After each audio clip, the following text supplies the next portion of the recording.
Buenos días, hermanos. Buenos días. Buenos días, hermanos. Buenos días. Ya cada vez lo hacemos bien, ¿verdad?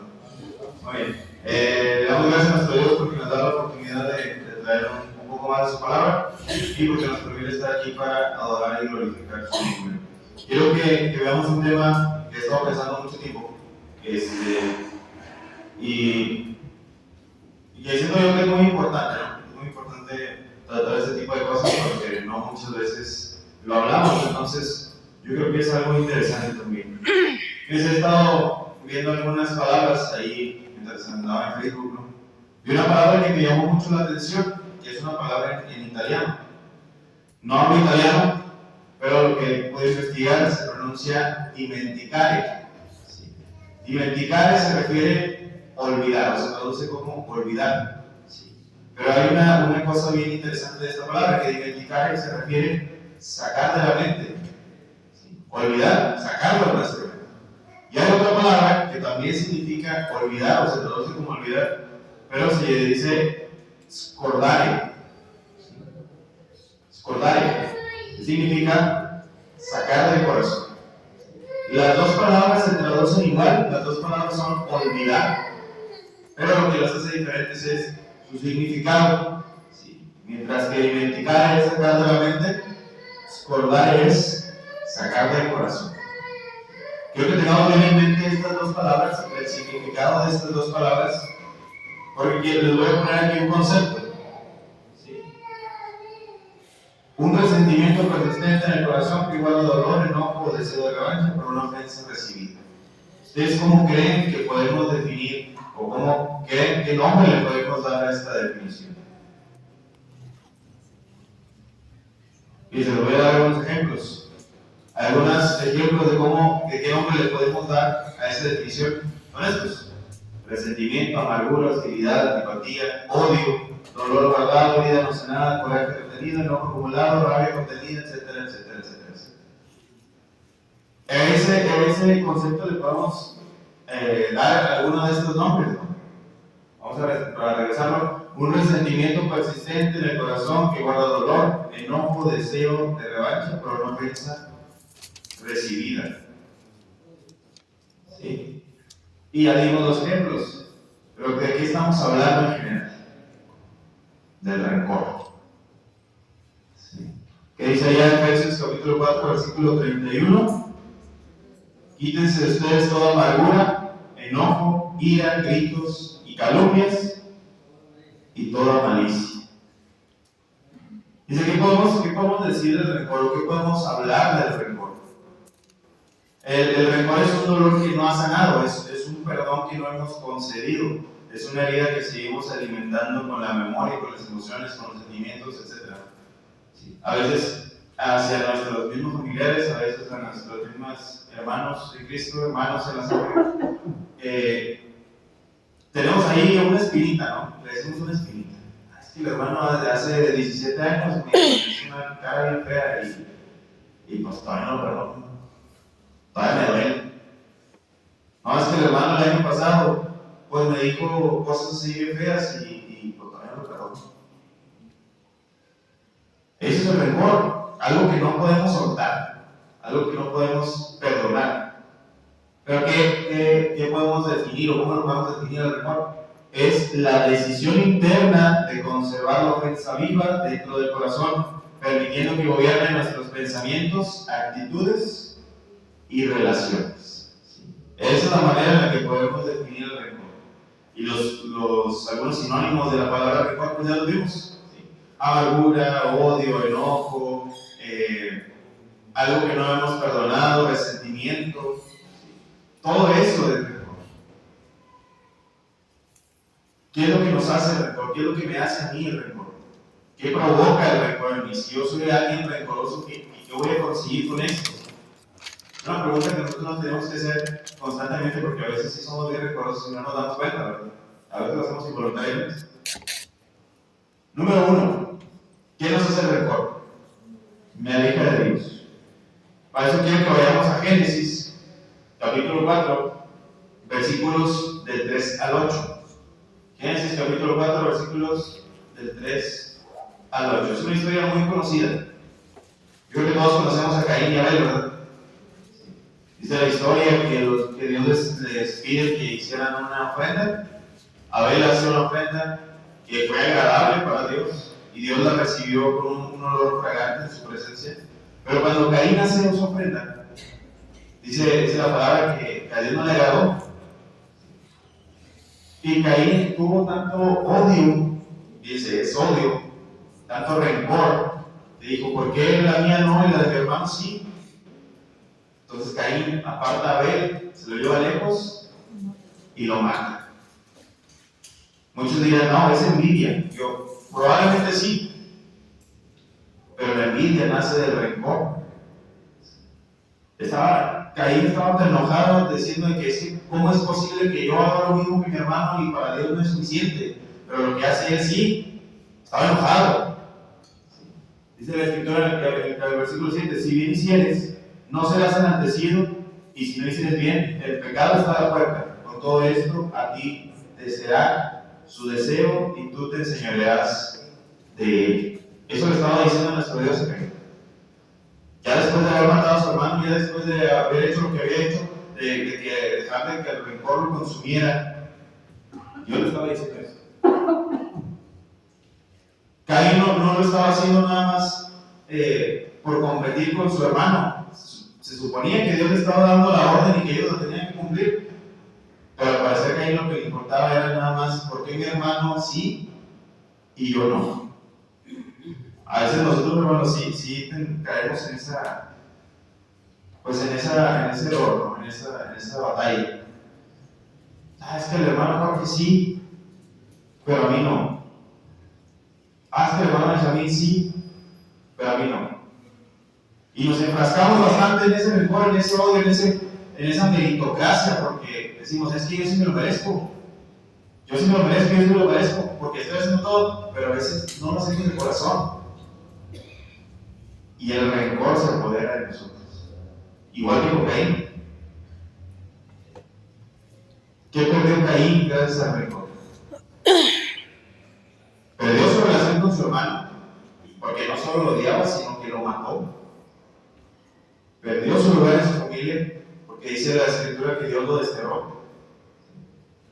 Y perdió la bendición de Dios. Imagínense perder esas tres cosas nada más por un impulso, nada más por un momento de ira, un momento de enojo. Si nosotros nos dedicamos a ser rencorosos, si nosotros nos enfrascamos mucho en el momento que estamos viviendo de odio, podemos obtener muchísimas cosas negativas. No nada más estas tres, pueden ser muchísimas más. Nosotros muchas veces nada más vemos la ofensa de los demás. Vemos la ofensa de los demás hacia nosotros, pero nunca nos detenemos un ratito a pensar ¿qué pude haber hecho yo para que el hermano me ofenda así? ¿O qué pude haber hecho yo para que el hermano se enoje así? Nunca nos detenemos a analizar nuestro corazón primero. Igual que Caín actuó por impulso. Dijo, pues él sí, yo no, pues déjame voy y lo mato. Porque sentía odio en su corazón. Caín dejó que el odio, que el rencor consumiera su corazón, y ahí están las consecuencias. Pero nosotros podemos hacerlo, lo podemos hacer diferente. Si un hermano me ofende, oye, bueno, está bien, a lo mejor te da coraje y te da ganas de gritar y todo lo demás, pero la cuestión aquí es primero analizar nuestro corazón. Decir, oye, está bien, me voy a tener un rato, voy a pensar y ya después voy a hablar. Porque si hablamos sin antes pensar, es un caos. Podemos dejar los resentimientos que tenemos hacia nuestros hermanos atrás. Es bien complicado, ahorita lo veíamos con los chavos. Y dice la Biblia que tenemos que amar a nuestros enemigos. Y qué difícil es, ¿verdad? Pero la cuestión es no dejar que el rencor consuma nuestro corazón, igual que hizo con Caín. Hay otro ejemplo más que nos aleja de Dios. El rencor nos aleja de Dios. Sería en 1 Samuel, capítulo 18, versículo 31. Primer libro de Samuel, capítulo 18, versículo 31, la historia de Saúl y David. Conocemos quién era Saúl, conocemos quién fue David. En ese pasaje de la Escritura, en ese tramo de la Escritura, dice ahí en el versículo 9 Saúl miró con malos ojos a David desde aquel día en adelante. Dice la historia en retrospectiva, después de que David mató a Goliat, la gente le estaba cantando a ellos dos. Saúl mató a miles, pero David mató a 10,000. ¿Cómo creen que se sentía Saúl? Saúl era el rey. Y decía, pues se están burlando de mí. Me están diciendo que un pastor de ovejas se está matando, es más grande que yo. A ese punto de la historia, Saúl ya estaba lejos de Dios. Sí, él ya no tenía a Dios de su lado, ya estaba un poquito trastornado también. Pero decía, ¿cómo es posible que venga toda la gente que he traído tanto tiempo conmigo y que me esté haciendo menos en frente de un pastor de ovejas? ¿Sí? Porque a veces le estaban diciendo, Saúl mató a sus miles y David a sus 10,000, o sea, era algo un poquito incongruente, ¿no? Dice,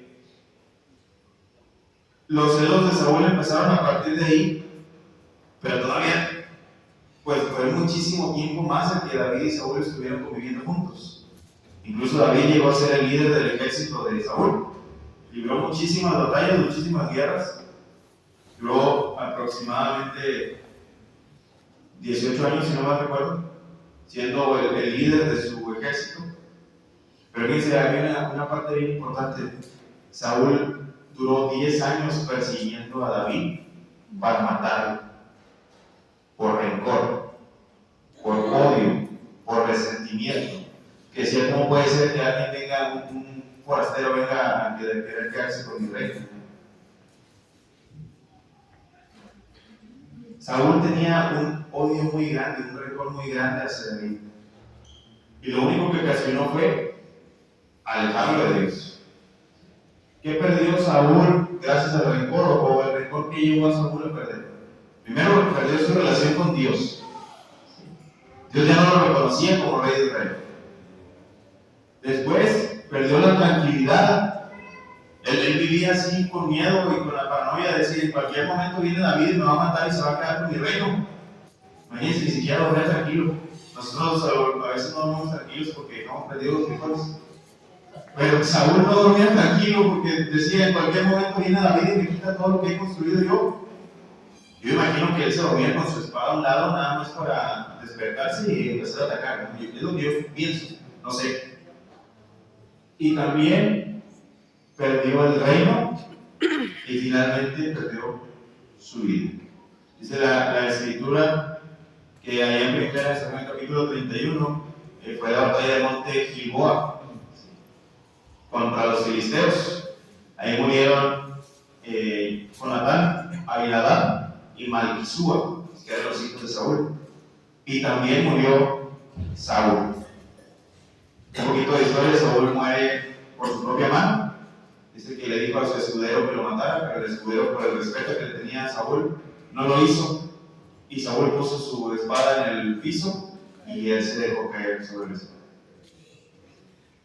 Pero dice el escritor, imagínense, ustedes siendo David, viendo que su enemigo se acaba de suicidar, que sus hijos acaban de caer en batalla, decir, ya por fin me siento libre porque ya no me quieren matar, ya no me están persiguiendo para matarme. Yo voy a reaccionar así, siento yo. Pero David no hizo eso. David, dice la escritura, que lloró amargamente porque falleció su rey y falleció su amigo, que era Jonatán. Nosotros haríamos lo mismo que David: llorar por la gente que nos persigue, llorar por la gente que tiene rencor hacia nosotros. Yo creo que es muy complicado, ¿verdad? Saúl perdió todo, perdió su reino, perdió su relación con Dios, perdió sus hijos, perdió su vida, perdió su familia, perdió todo. Porque se quedó enfrascado en el rencor. Porque dejó que el rencor se apoderara de él. Y al final no se llevó nada. Porque Dios lo alejó de su presencia. El rencor nos saca del plan de Dios, nos hace tomar decisiones por herida. Es que el hermano me ofendió, déjame y le respondo. A veces no lo hacemos pensando, a veces lo hacemos nada más por reaccionar, ¿verdad? Igual que hizo Caín, igual que hizo Saúl, igual que hicieron muchos otros, pero también nosotros repetimos el mismo patrón. ¿Qué más podemos decir del rencor? Nos hace perder la paz. Vamos allá a Hebreos, capítulo 12, versículo 15. Dice: procuren que nadie deje de alcanzar la gracia de Dios, que ninguna raíz de amargura brote y cause dificultades y corrompa a muchos. Fíjense, hermanos, el rencor no nada más afecta a nivel emocional, afecta a nivel físico también. Así que el rencor no se dormir mal, porque estamos piense, nos da insomnio al tanto de estar pensando y nunca llegamos a nada. Luego nos la pasamos reviviendo ese momento de, es que el hermano, sí me acuerdo cuando fue, me acuerdo cuando me dijo, me acuerdo cuando me hizo. Y siempre estamos pensando en eso. Y luego, aparte, nos alimentamos con pensamientos de venganza. Hombre, el hermano me hizo, pero cuando lo vea, le va a ir peor. Hombre, el hermano le dijo, pero mire, yo sé cosas del hermano y se lo voy a decir cuando lo vea.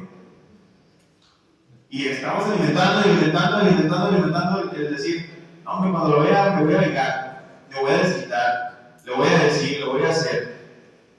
En lugar de decir, voy a orar por él. En lugar de guardar la calma, en lugar de decir, Señor, pues te pido por el hermano que me está ofendiendo. Yo ya lo perdoné. Voy a ir con él y le voy a pedir perdón. A lo mejor le hice algo y por eso se está portando así conmigo. No sabemos. Por eso siempre es bueno guardar la calma cuando alguien nos ofende y después buscar la manera de llegar a un acuerdo. Fíjense, es bien difícil no reaccionar cuando alguien te ataca. Es bien difícil, bien complicado. Yo creo que uno debe trabajar mucho en su temperamento, que muchas de las veces lo hacemos nada más por reaccionar y no por pensar en el daño que vamos a estar causando. ¿Qué me hace perder el rencor? Me hace perder también relaciones. Vamos a Mateo capítulo 23, versículo 24. Si llevas tu ofrenda al altar y ahí recuerdas que tu hermano tiene algo contra ti, deja tu ofrenda, ve primero y reconcíliate con tu hermano. ¿Qué nos está diciendo ahí la palabra de Dios? Si voy a venir a la iglesia, si voy a venir a ofrecer culto a Dios, pero yo sé que mi hermano tiene algo en mi contra, yo sé que yo tengo algo contra un hermano, pues no le estamos ofreciendo un culto completo a nuestro Dios, no estamos ofreciendo un culto grato a nuestro Dios. Es la palabra de Dios: deja tu ofrenda, olvídate, porque no va a contar. Primero ve y reconcíliate con tu hermano. ¿Sí? El rencor nos puede llevar a perder muchas relaciones, hermano. También, ya sea de matrimonio, ya sea de amigos, de novios, de lo que sea, nos puede llevar a perder mucho. Tenemos más cosas que perder que más que las que vamos a ganar siendo rencorosos. Dice Colosenses capítulo 3, versículo 13: soportándose unos a otros y perdonándose si alguno tiene queja contra otro, de la manera que Cristo los perdonó, así también háganlo ustedes. No dejemos que el rencor nos haga perder las relaciones que nos importan. Las relaciones que tenemos tanto con Dios, con nuestra familia, con nuestros amigos, con nuestra esposa, con nuestro esposo, con nuestra novia, con nuestro novio. No dejemos que el rencor nos haga eso. ¿Qué más? El rencor me hace perder la libertad. Efesios capítulo 4, versículo 32. Sean bondadosos y compasivos unos con otros y perdónense mutuamente, así como Dios los perdonó en Cristo. El rencor a veces no castiga al que nos hirió, nos encadena a nosotros a él. Porque ya lo decíamos, nos mantiene pensando y creando cosas en mi mente de cómo le voy a hacer para vengarme. Y nos tiene esclavos, nos tiene encadenados, nos tiene presos, como la imagen que veíamos ahí. El rencor así nos tiene, perdemos la libertad, perdemos tenemos la idea de decir, es que me siento bien tranquilo porque no estoy peleado con nadie. Bien difícil, ¿verdad? Siempre buscamos la pelea. Siempre estamos buscando el conflicto. Pero eso es gracias al rencor. Ya lo vimos al principio, el apóstol Pablo nos dice en Efesios 4:31, quítense de ustedes toda amargura, enojo, ira, gritos y calumnias y toda malicia. Porque si tenemos todo eso, pues vamos a traer el rencor. Vamos a seguir practicando el rencor y vamos a perder nuestra libertad. Dice Mateo capítulo 6, versículo 15, si ustedes no perdonan a los demás, tampoco sus padres les perdonarán sus ofensas. Imagínense. Tenemos que perdonar para olvidar el rencor. Pero no nada más es decir, oh, hermano, yo sí te perdono, pero no se me olvida.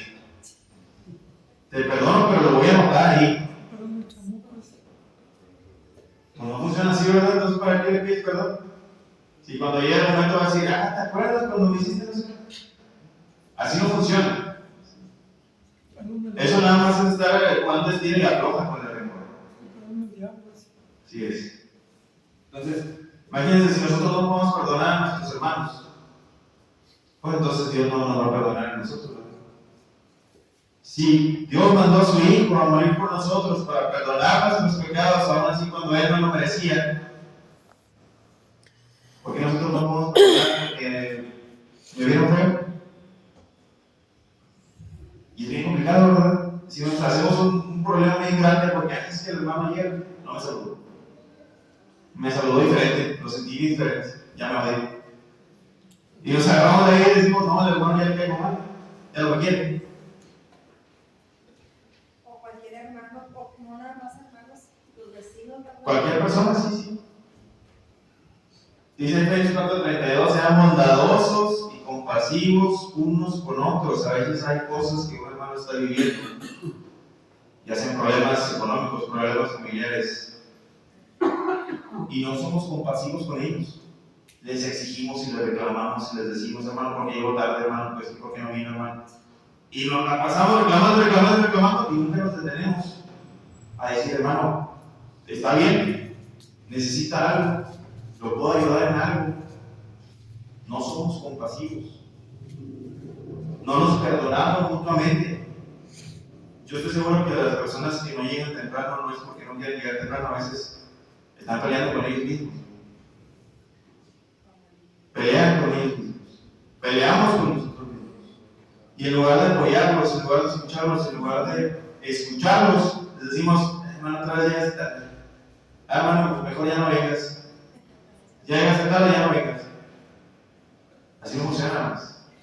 Tenemos que ser compasivos, así como Dios los perdonó en Cristo.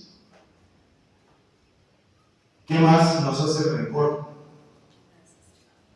El rencor me hace esclavo, lo veíamos ahorita. Un ejemplo bien rápido que es, entonces se enojó y no quería entrar. Lucas capítulo 15, versículo 28, está hablando de la parábola del hijo pródigo. Ya sabemos la historia del hijo pródigo, pero dejamos de lado lo que estaba sintiendo el hermano. ¿Cómo es posible que ese hombre se vaya tanto tiempo, se gaste todo el dinero y luego venga y lo recibe por una fiesta? A mí, que yo estoy siempre aquí, ¿no me haces de un pollo asado? ¿Cómo vas a matar el becerro más grande porque se fue y se perdió y regresó? Y a mí, ni una ensalada ahí.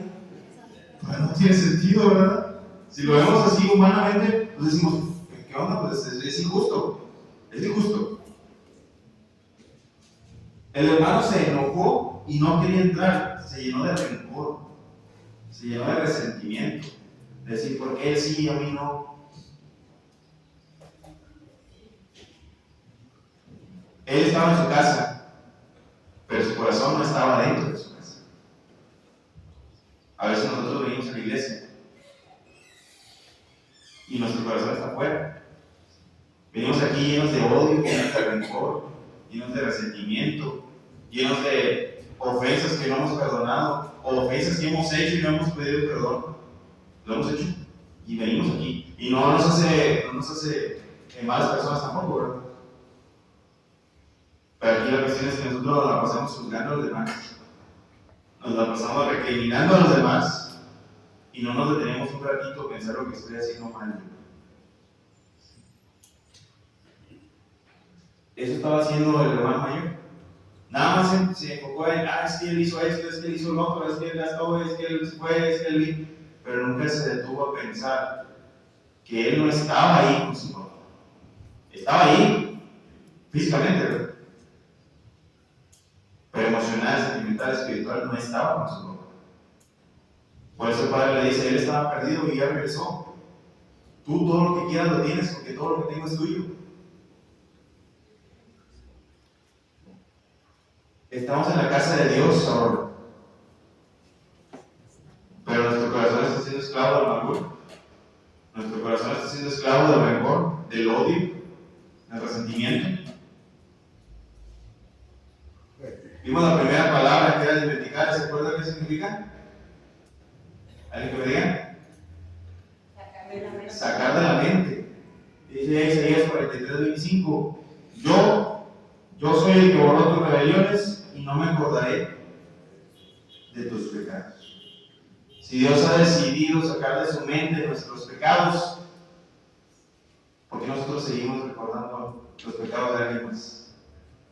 ¿Por qué nosotros seguimos recordando los pecados nuestros? Si ya venimos a las aguas del bautismo, se supone que hacemos una persona nueva. ¿Por qué seguimos cayendo en el mismo error? ¿Por qué lo seguimos teniendo en nuestra mente? Sácalo de tu mente. Olvidar, sacarlo de mi mente. Pero no solo eso. ¿Qué era escordar? Sacarlo de mi corazón. Dice Salmos capítulo 51, versículo 10. Queda en mí, oh Dios, un corazón limpio y renueva un espíritu recto dentro de mí. Recordemos que el Salmo 51 era cuando David estaba escondido de Dios, que había pecado en contra de Dios y que él estaba llorando amargamente y le estaba pidiendo a Dios, limpia mi corazón, hazme un corazón limpio como la nieve, blanco como la nieve. Si nosotros queremos sacar todo lo que nos pesa de nuestro corazón, tenemos que decirle eso a Dios. Queda en mí, Dios, un corazón limpio, que sea tan blanco como la nieve. Pero debemos, hermanos, soltar el rencor, debemos soltar el resentimiento, debemos soltar todos los pensamientos negativos que tengo hacia mi hermano, que tengo hacia mí, que tengo hacia mi familia, hacia mis amigos.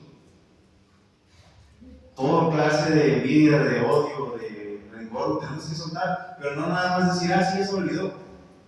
Sacarlo de mi mente y sacarlo de mi corazón. Hoy el Señor nos está diciendo, no permitas que el rencor te robe la cercanía con Dios. No permitas que la amargura te haga perder la salvación. Y no permitas que el resentimiento te esclavice. Dimenticare, saca de tu mente lo que Dios ya borró. Y escordare, saca de tu corazón lo que te tiene atado. Mateo capítulo 11, versículo 28. Ven a mí y yo te daré descanso. Nuestro Dios nos está invitando a sacar todas esas cargas que tenemos en nuestra mente y Él nos va a ayudar a sacarlas de nuestro corazón.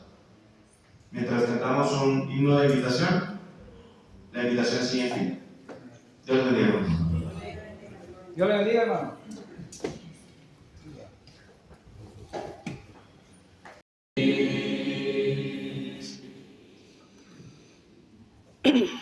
Dios les bendiga, hermanos y hermanas, amigos y amigas que nos han acompañado en esta mañana.